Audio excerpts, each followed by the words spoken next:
Hello everyone. My name is Noeen, and let me go back to the first slide. My name is Noeen, and I welcome all of you on behalf of SCWIST. I am chair of SCWIST Science Symposium. In addition, I am director of communications and events in SCWIST. And our today's event is from the round 2 of this national competition. And first, before we start our session, I would like to give land acknowledgements. We would like to take a moment and reflect on our connection to the land and thank the traditional guardians of that land, which we at SCWIST Vancouver live and work.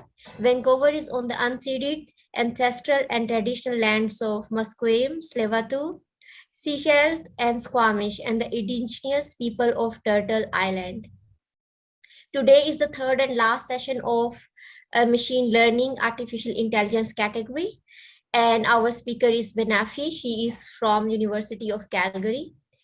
There are some housekeeping rules. Please note that today's event will be video recorded. After recording, we will upload this video on our YouTube channel. You can subscribe SCWIST channel on YouTube to keep yourself updated. Also, please keep your mobiles and also microphone muted throughout the session. Chat box will be monitored and the questions will be directed to our speaker. This will be our audience question and answer session. If you have any question during presentation or during panel discussion, please type it in the chat box and we will take it after the panel discussion. We have two judges today here with us. Both are very accomplished scientists in machine learning. One is Dr. Nidhi Rastogi. She is the research scientist in Rensselaer Polytechnic Institute, USA. And Dr. Gabriella, she is the postdoc research associate at University of Liverpool, UK. And we have our speaker today with us. She will be speaking about towards accurate MRI bone and cartilage segmentation in small data sets via an improved MaskRCNN data from the Osteoarthritis Initiative. This symposium is sponsored by 𝐼𝐈𝐃𝐄𝐑 Innovations, Microsoft, Equitas Therapeutics, Northeastern University Vancouver, 𝐼𝐈𝐃𝐄𝐑, Six Sense Strategy Group, Molly Surgical, and so forth. From our sponsors, I would deliver their message to you. Northeastern University, they have 95% employment rate for biotechnology. You can check their website for more information. They also have several internships and workshops related to machine learning. You can check their program. From 𝐼𝐈𝐃𝐿 Innovations, if you want to polish your skills in business or science, check their programs at 𝐼𝐈𝐃𝐿 Innovations Academy. From 𝐼𝐈𝐃𝐿 has newly discovered one antibody that neutralizes viral variants of COVID-19. From Equitas Therapeutics, they provided their lipid nanoparticle delivery system, which is a key element in the development of Pfizer's vaccines for COVID-19. For Microsoft, you can check their website today. They offer lots of internships in IT. Sophos, they also offer lots of internship and workshops related to IT and cybersecurity. With this, I will stop sharing my screen and I will give the floor to Nidhi and Gabriella to introduce themselves, and then Banafshe, you can start your presentation. Thanks everyone for joining us today. Hello everyone. Good morning, good afternoon, whichever time zones you are in. I'm Nidhi Rastogi. I'm an incoming assistant professor at Rochester Institute of Technology, and currently I'm a research scientist at Rensselaer Polytechnic Institute in New York. I'm really looking forward to your presentation, Banafshe, I hope I pronounced your name correctly, and good luck to you. Hi everyone, I am Gabriella and I am joining from England today. I am currently a researcher at the University of Liverpool, where I am working on a European project for applying the first mobile robotic chemist for material discovery. And my research interest spans applied machine learning and robotics. And in fact, I have used MaskRCNN for robotics for my PhD. So I am very looking forward to this talk today, Banafshe. I hope I pronounced your name correctly. And I look forward to your talk, and good luck, best wishes for a successful talk. Thank you. Thank you, judges. I am Banafshe. I am a PhD candidate at the University of Calgary in biomedical engineering program. My background is in computer engineering, and I received my undergrad and master from Isfahan University of Technology, Iran. My PhD project is about assessment of osteoarthritis using deep learning algorithms. And my research interest generally is deep learning, artificial intelligence, and medical image processing. I think I can, now I can share my screen for starting the presentation.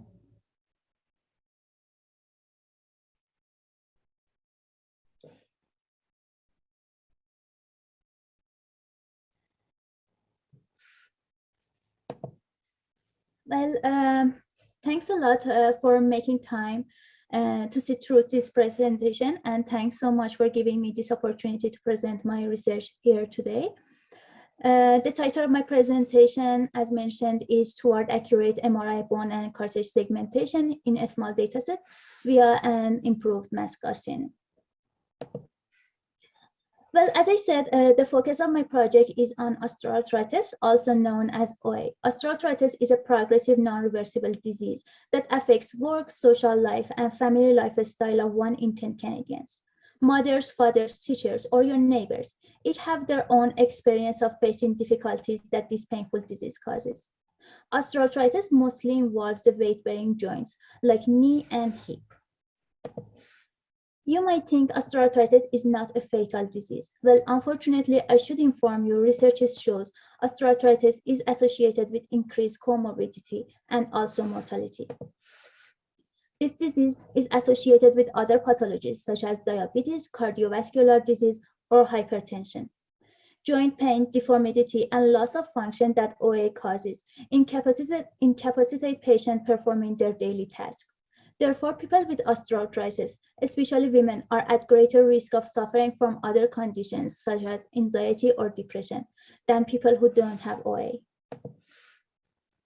Although osteoarthritis is the most common musculoskeletal condition worldwide that causes significant health, economic, and social problems, research efforts so far have not been able to define its exact etiology, and still there is no effective therapy for this disease.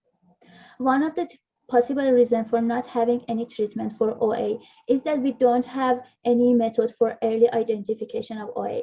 And also there is no standard way of evaluating and comparing the effect of early interventions and medications. Therefore, early identification of osteoarthritis provides the opportunity to slow down the disease progression, decrease the cost and morbidity, and evaluate effect of early intervention. Osteoarthritis is a multifactorial disease that involves the whole joints. Pathological changes seen in osteoarthritis joint include cartilage loss, bone remodeling, formation of osteophytes, inflammation of synovium, and menisci and ligament degeneration. Therefore, monitoring changes within the joint is very necessary when it comes to OA. So how we can diagnose osteoarthritis and how we can monitor this disease? X-ray imaging is the current clinical standard way for diagnosing osteoarthritis. X-ray can reveal changes on the bone or narrowing within the joint, suggesting that cartilage is breaking down. In this image here, you can compare a healthy joint versus an OA joint, and you can see changes in the bone and narrowing the space between the two bones, femur and tibia. Also, X-ray is very helpful to exclude other causes of pain in the joint, as well as diagnosing osteoarthritis. It is an insensitive measure for early OA diagnosis. The reason is that in the initial stages, osteoarthritis manifests as degeneration in soft tissue and compositional changes. And X-ray is unable to depict soft tissues such as cartilage, meniscus, and ligaments. Therefore, MRI imaging has become a valuable method for osteoarthritis assessment.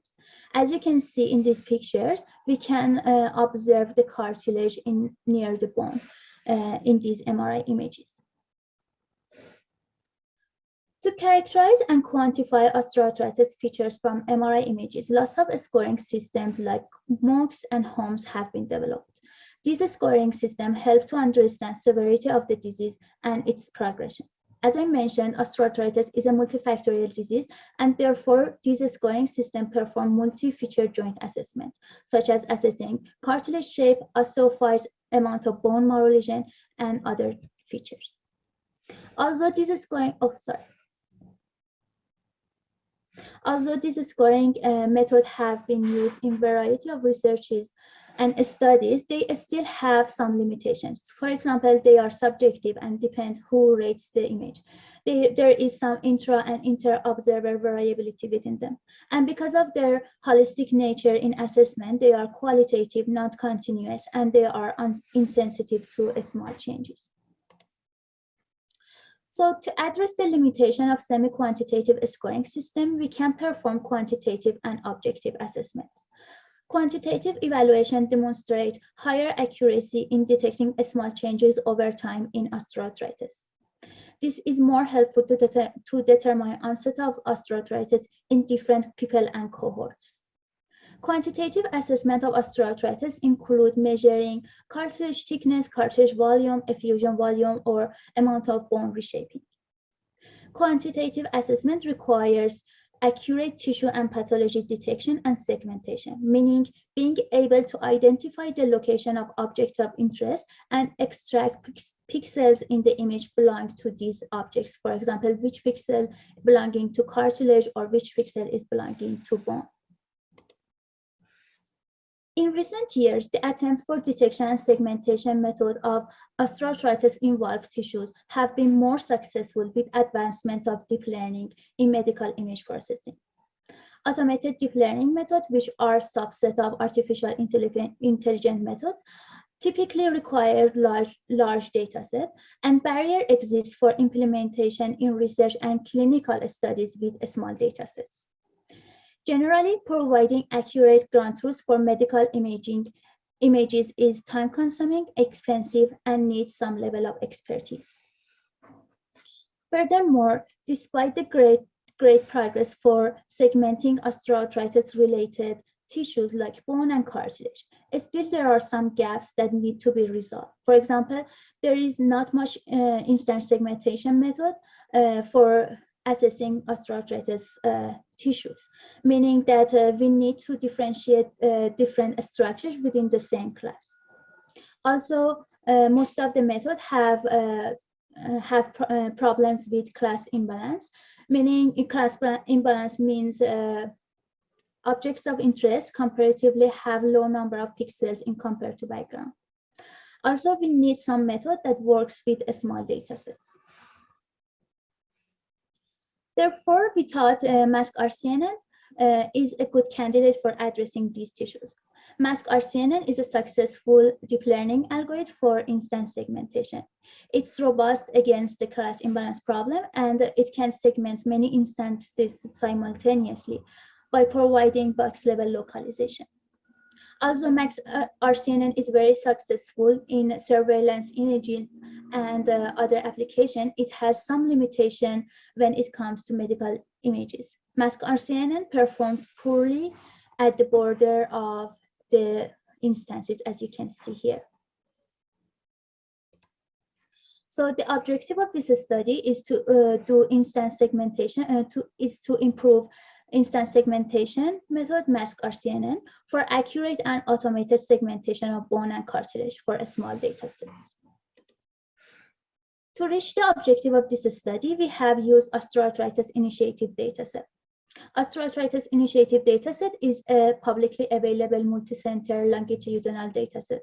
Bone and cartilage were manually segmented before by experts. We have selected 430 scans, and these scans include patients with varying level of osteoarthritis. So let's first get more familiar with architecture of MaskRCNN. MaskRCNN is constructed from different blocks. First, we have the backbone, which receives the input image. Backbone is responsible for extracting feature from the image it receives. After these features are extracted, these features goes to region proposal networks. Region proposal networks is responsible for recognizing objects and their locations. Once we identify the coordinates of regions of interest, these features are cropped to these coordinates.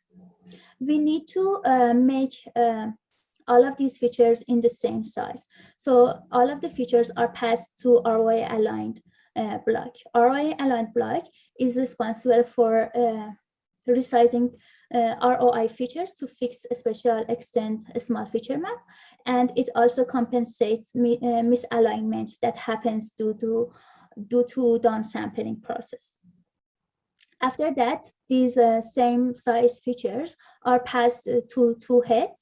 One of the heads is the classification head, which is responsible for extracting bounding box, and the other one is extracting pixel-wise mask from the cropped features.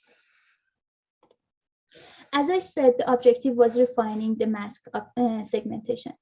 For doing that, we have done 3 modifications. First, we have added an extra ROI aligned network to have higher resolution features. As I said, ROI aligned block resizes and downsamples the feature. This causes loss of information, and adding another ROI aligned feature block helps us to have a higher resolution features, which can compensate for this information loss.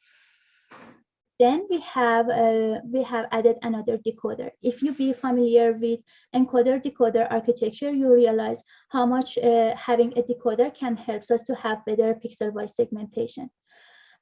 Before this modification, the MaskRCNN itself was doing linear interpolation for making the results in real size, but now we have learnable upsampling. We added a learnable upsampling layer here, and at last we have concatenated these high resolution features to information to the input of this decoder to have better information recovery in special features. So for training and evaluating the network, we have tried different scenarios.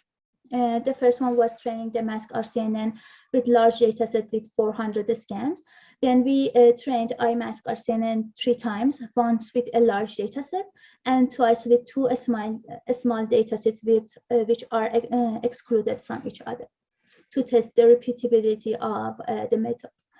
We trained the network for 300 epochs using Adam Optimizer and learning rate of 0.001.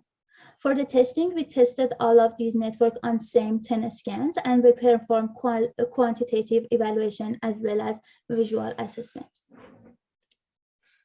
Here you can see the results. I should mention the higher DICE score means better performance, and lower Hausdorff distance also means better performance, and it means that the result of the segmentation was close enough to the ground truth.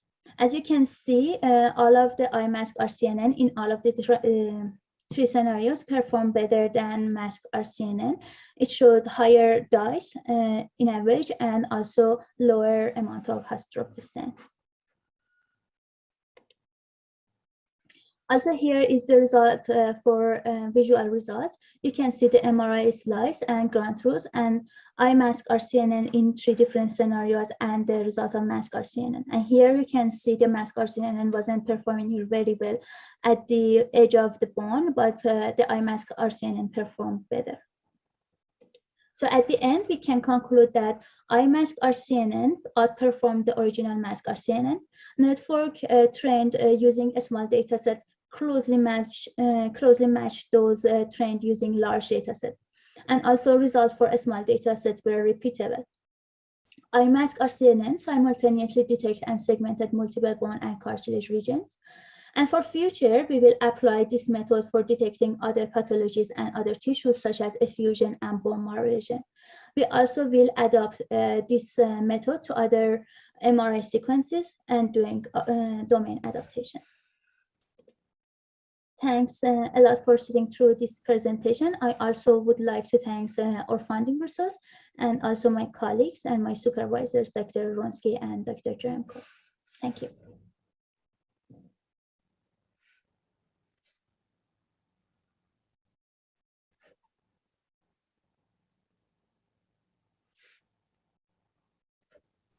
Noeen, do you want me to go first?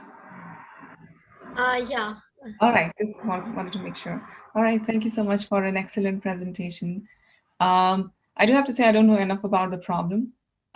So could you just, give me an idea about why were you interested in pursuing this research? So as I said, like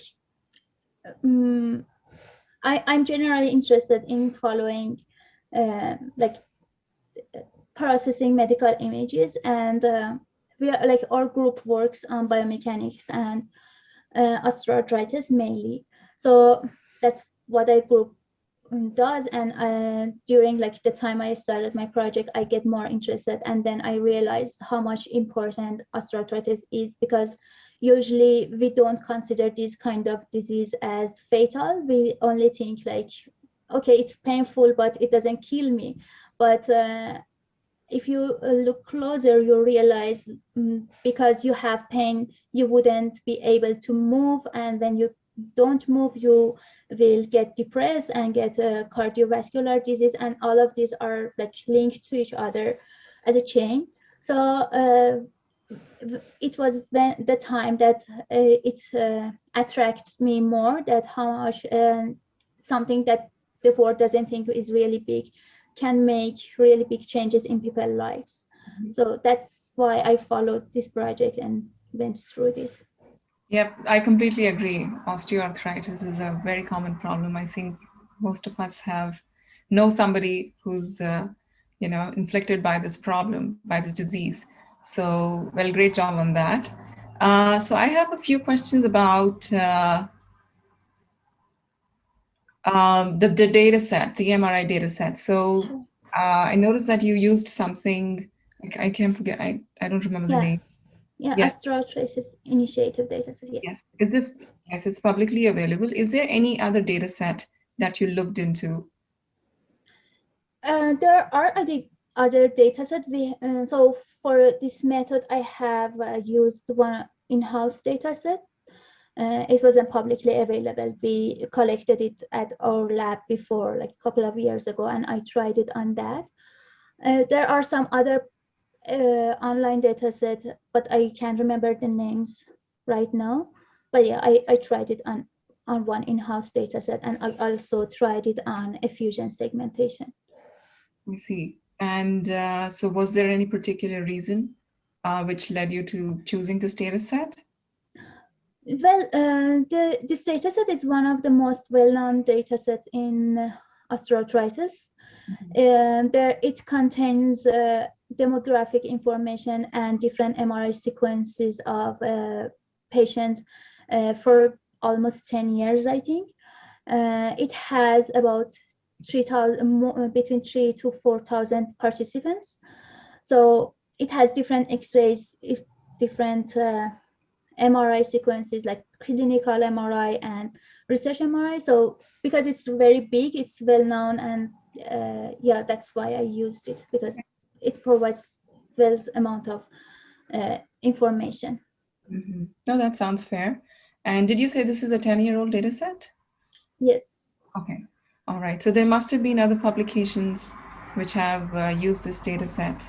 Yeah, there are plenty of publications. They like not only for segmentation, but for like longitudinal researches and many other researches, like they use this data set, yes. Okay. So can you go to your evaluation / results slide? I was wondering that was there any other experimental evaluation along the same lines? I know this is a unique, this is a new problem that you're doing your PhD in. But how would you compare your results against other publications? So I haven't compared it with other networks, but I have used the UNet before. And the problem that UNet has is it has problem with class imbalance problem. I was able to solve that problem by changing the loss function and making it weighting the loss function.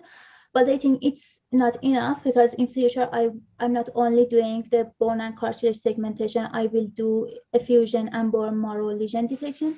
And for example, let me show you size of the. So these are like bone marrow lesions, and they are very small. And I don't think these bright spots. So, and I don't think UNet can do it for the full image. It can do it if you give it the region of interest, like cutting the image, but I don't think it can do it for the whole image. So that's why I moved toward more generalizable method like MaskRCNN, because it's able to do multiple, from one class, it can do instant segmentation and it can give us for example, tells this is the bone marrow 1 and this is bone marrow lesion 2, for example. Okay. Can you talk a little more about where do you want to take this research forward? So as I said, there are plenty of semi-quantitative scoring methods. However, there are currently researchers are doing them manually. So they have to go through every slice of MRIs to mark down these features. I probably can show you some. For example, here, this is one of the other scoring methods. So in this particular scoring method, they overlay these frames, and they mark which area has bone marrow lesion, like this. So the researcher or the radiologist should go over all of the slices of the MRI, which usually is more than 100, sometimes it's 200 slices. So it's very time consuming.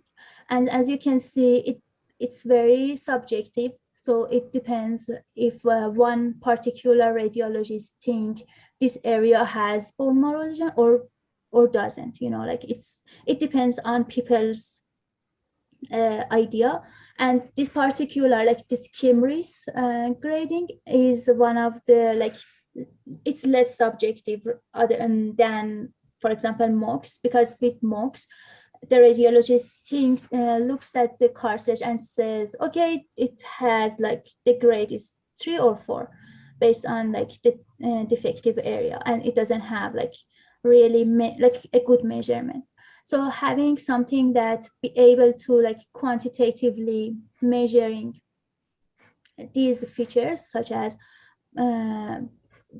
cartilage defective area or bone marrow lesion or effusion, would help a lot, because it makes it more quantitatively.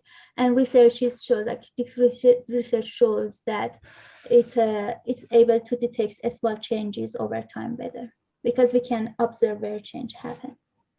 So these quantitative features, can you go back to that slide, please? The one before?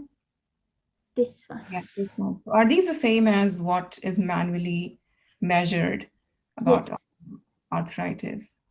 Yeah. Okay. So they look at, for example, for for osteophyte, they identify the osteophyte, and based on size of the osteophyte, they would say the score is something between 0 to 4, based on presence and size of the osteophyte. Okay. I'm just going to ask a stretch question, which might require you to think a little bit. So manually, when these assessments are done by human experts, these are the specific features what they consider as contributing to osteoarthritis. Do you think you could use the power of machine learning and maybe based on your experimental evaluation or your observation, would there be other features which could be included in evaluation now that you have more data, more computational power, better models to assess? Is Has that, thought crossed your mind? So yeah, it crossed my mind, but I don't have like an answer for it, that which feature would be helpful for it. So that's why we are doing this like quantitative assessment, to see like by measuring the volume or shape or any of these features what we can do.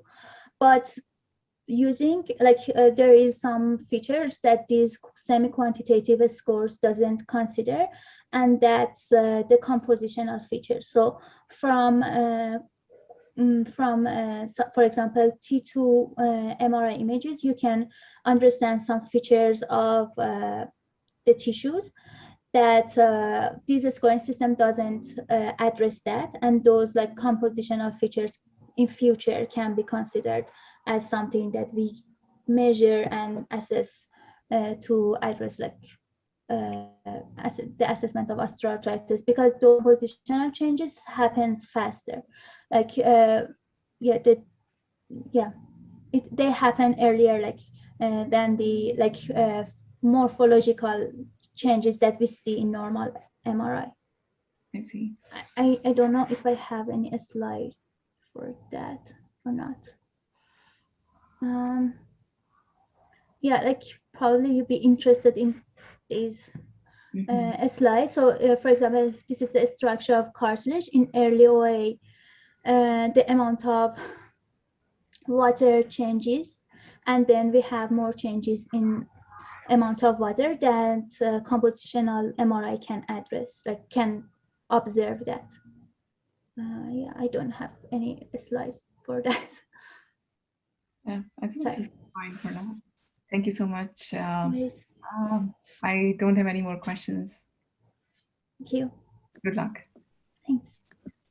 Thank you, Nidhi, for the questions. I think, and also Banafshe for your presentation. I think Nidhi asked really interesting questions, and some of them overlap with mine. But I think I have some other questions that I'm also very interested in. So, in your presentation, you talked about MaskRCNN and in fact how you extended with this method of improved MaskRCNN. I was wondering if you looked into, I know you mentioned that your group works in this research area, so the application was kind of natural. But since you have this new method, did you look into other applications, for example, in biomedical industry or some other applications where you would use this method for diagnosis of other conditions? No, unfortunately, no, because I didn't have access. I don't have access to other data sets, and yeah. So probably if I have access to one data set that is like available, I think that makes sense to try that, because it wouldn't take much time. The method is already developed. So yeah, I'm interested on that, but I don't have the resources. It's fine. It's fine. It's very normal, actually. So you mentioned that the MaskRCNN, the original one, performs poorly at the border. And in fact, you showed a difference, which is like 0.01 in some cases. Like one was 0.97, I think, and then the other one was 0.98. So it's like 0.01 improvement. Yeah. So the so the MaskRCNN is 0.96 and the 𝐼MaskRCNN is between 0.98 and 0.97. I was wondering, like in real world application, I know in machine learning there's a lot of benchmarking and everyone tries to get an improved number, but in real world application, does this make a difference? So I'm not sure whether, like, for example, in object detection or in natural images it would make much changes, but for bone and cartilage, because we are interested in like measuring, because we are interested in shape also, and like each of these this jagging would mean something. This would make problem in medical images. I'm pretty sure like it probably would make problem in other medical images, but I'm not sure about natural images, because when you detect a person, it doesn't matter how many pixels belong to a particular person. I don't know. Okay, and yeah, so also in your results, you show that with a smaller and a larger data set, you got really good results. However, in deep learning methods, usually the more you increase the data, you should improve the results.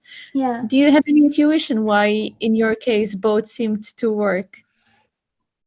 One thing that we should consider is like in MRI, in each MRI scan, we might have more than 100 slices. I can't remember how many slices this sequence had. I think it was around 200.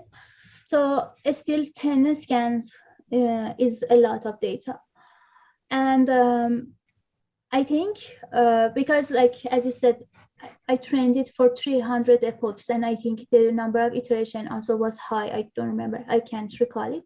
So it was able to capture those things, but it's still higher data has higher accuracy and DICE score, as you might see. And here also we can see, but I think like this change is not really significant that make like lower number of data doesn't hurt the method, but it's still, yes, higher number of data always is better.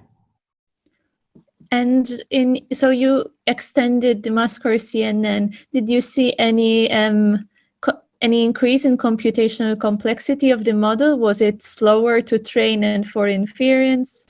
Was it significantly slower? I didn't notice whether it's smaller or not, but I think there was some memory problems, because for the decoder I tried more decoder and it wasn't working very, like the memory was I was ran out of memory. So I think from the memory side, it's a bit heavier on memory because we are adding more filters here and also here.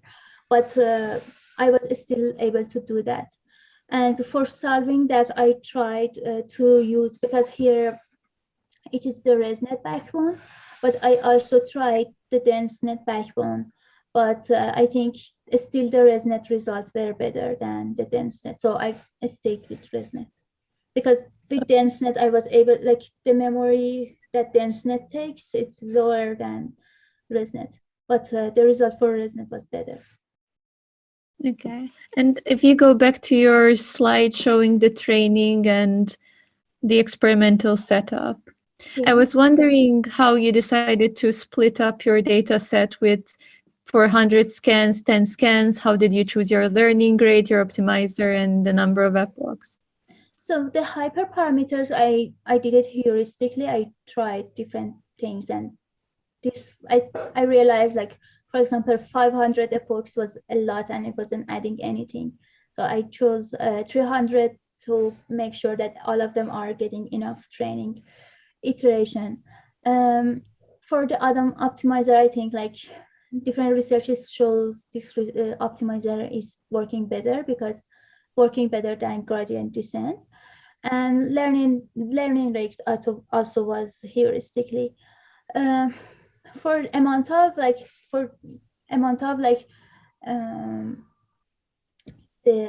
validation set and the learning set, I didn't have really a specific formula. Unfortunately, like, I didn't follow any specific rule. I just thought like within 10 scans we might be able to see something, and that was the amount of data that I had access to. So there wasn't any magic formula behind it. And for the 10 subjects, for example, were they different or were they similar? No, they were different. Like there wasn't any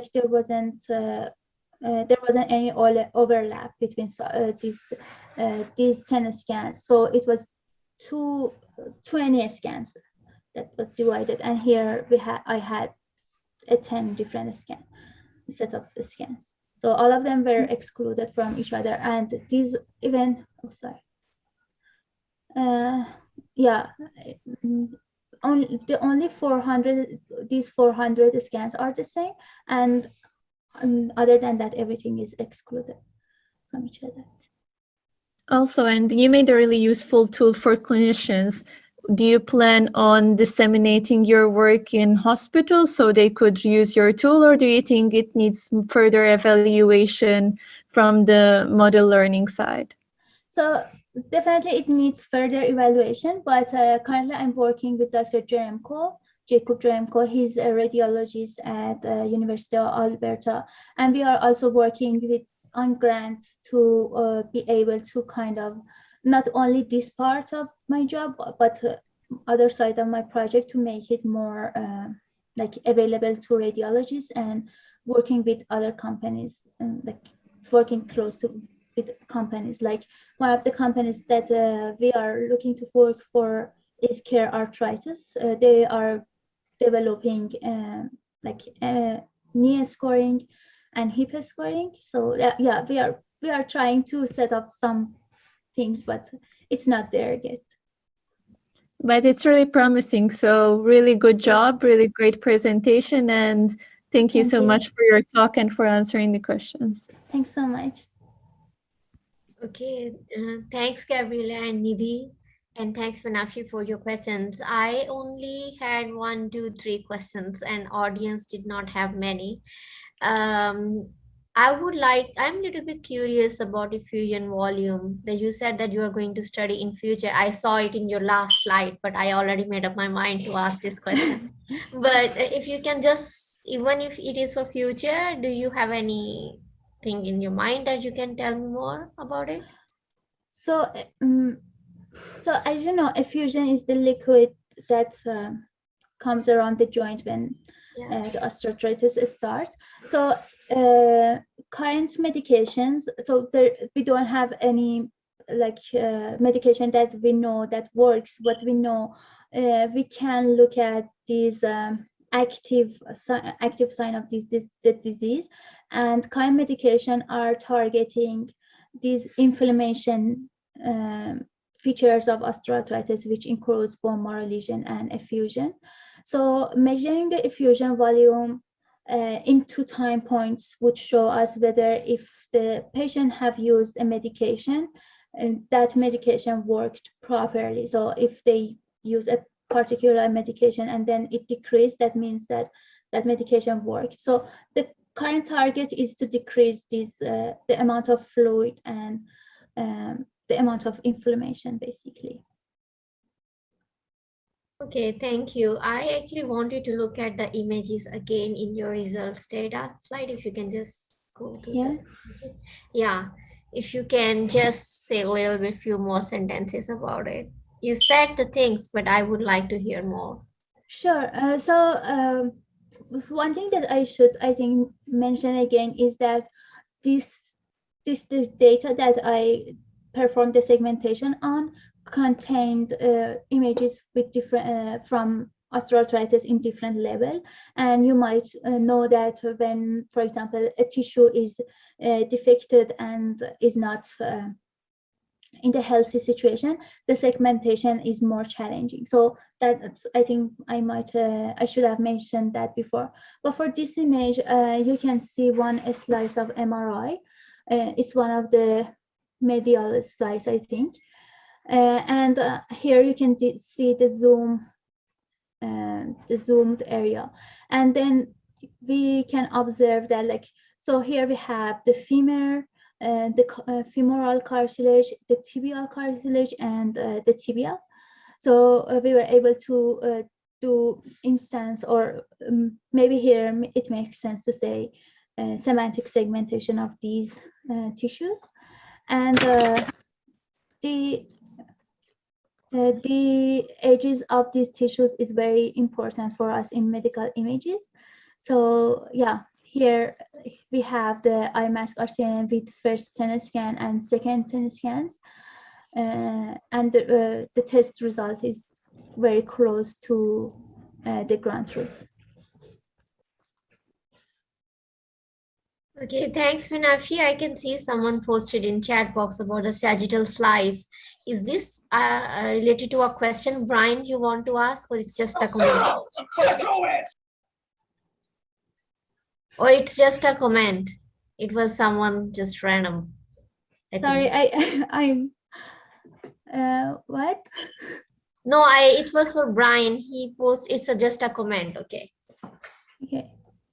Okay, he was just mentioning that she said you mentioned about medical slide, but it's like basically the sagittal slides, you know, that coronal, Oh, sagittal, and like the name yeah, of the it's yeah. These slices are sagittal. It's yeah. from the sagittal view. Okay, cool. Okay, I think with this, we don't have so many questions at all. So I think someone came up during the Yeah. this symposium just to crash. I don't know how these people enter into Zoom. I have no idea. But anyway, I will edit that part. Uh, okay, so you can stop sharing your screen now, Banafshe. It was really wonderful talk and really good presentation. And now I would like to ask Nidhi and Gabriella as closing remarks if you have some. And then Banafshe, you can give some closing remarks, okay? And then we will end this. I will go through the slides and we will end the session. I just wanna answer the Brian's question. I mean, from the medial slides. I mean, from like medial view, like not this view, the number of slices. It's not. I didn't meant the view. Yes, it's the sagittal. I don't know if you could hear me. Okay. Yeah. That was the medial tibial plateau and the medial femoral condyle. So that's probably what you meant. The medial side of the knee on the sagittal view.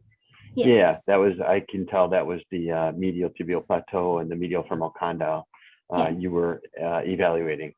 Yes. Nice work. Thank you. Thanks, Brian. You're welcome. Thanks, Banafshe. Okay, let me go. Okay, let's go to the judges for closing remarks. I just have to say it was a very good presentation and very thoroughly done. All the best to your work. Thanks so much. Thank you for your time. I would like to add to what Nidhi said. It was very nicely done. It brought back some of my PhD memories as well. So it's really nice to see the application. And I really wish you the best with your research career and the continuation of this project. Really great job. Thank you. Thanks so much.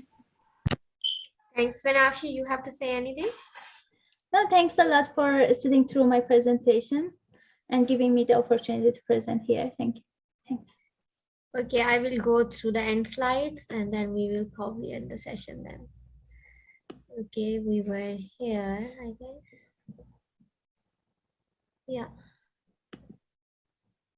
Okay, I was here up to these slides. Let me see if I can go. Okay, so for our future events, please follow us on our Eventbrite. And also we are having our next session next Wednesday, which is the first session on particle physics, and the speaker is Robin Hayes from Triumph, and we are going to have two our wonderful judges, one from Dr. Ottilia from CERN, Switzerland, and Dr. Nidhi. She is the postdoc fellows in Harvard University. So please come and join us. It is going to be on August 11, 12 to 1 p.m. PST. And if you would like to know more updates about Swiss Science Symposium, you can go to our website and there is a catalog which we usually update bi-weekly. So if you can even look at more information on the same page. And with this note, I will end this session. I would like to say thanks to everyone and for joining us, and thanks Nidhi, thanks Gabriella for taking out time to be judges. And I think it's the last session for artificial intelligence today. So here we are ending machine learning category. And thanks Banafshe. It's a really good research work, and have a great day everyone. Take care and enjoy your rest of the day. Thank you. Bye. Thank you. Bye. Bye. Bye. Bye.